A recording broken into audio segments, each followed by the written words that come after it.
हल्की सी थोड़ी सी भी बारिश होगी ना कोई घंटा है तो मौसम ठीक हो जाना बारिश तेज हो गई है बारिश बाहर नहीं पहुंच जाना मैं बारिश तेज हो गई है बारिश तेज हो गई है बहुत बहुत बारिश है बहुत ज्यादा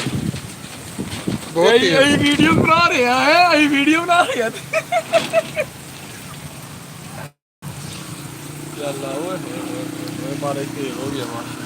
घर बहुत शुक्र है अल्लाह ताला का शुक्र है बारिश तो हो रही है घर किस तरह पहुंचना है घर पहुंच जावांगे कबीर साहब घर किस तरह जाना है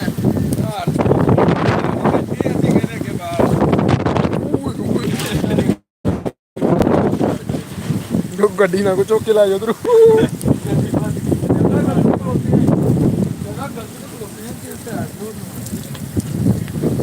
अच्छे तो बाबा जी ठंडा ना है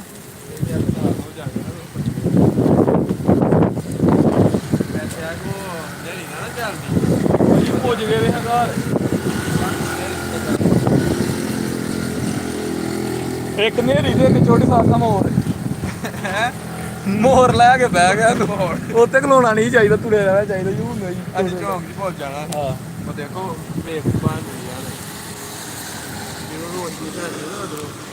ਭੇਖ ਬਣ ਗਈ ਜੇ ਪਸੰਦ ਹੋ ਗਿਆ ਤਾਂ ਲੈ ਕੇ ਵਿਆਹ ਯਾਰ ਤੇ ਜੱਫੀ ਪਾ ਕੇ ਸੌਂ ਰਾਜਸਥਾਨ ਤੋਂ मैं तुम्हारी जफ्फियां निकलेंगी ना ਰਾਜਸਥਾਨ ਤੋਂ ਬੜਾ ਬਲੋੜੀ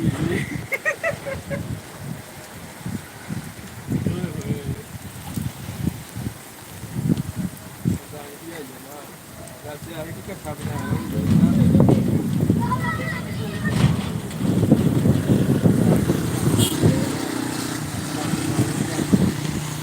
ਸਾਬਣ ਨਾਲ ਕੁਛ ਹੋਰ ਧੋ ਲਿਓ ਸ਼ੈਂਪੂ ਨਾਲ ਸਿਰ ਧੋ ਲਿਓ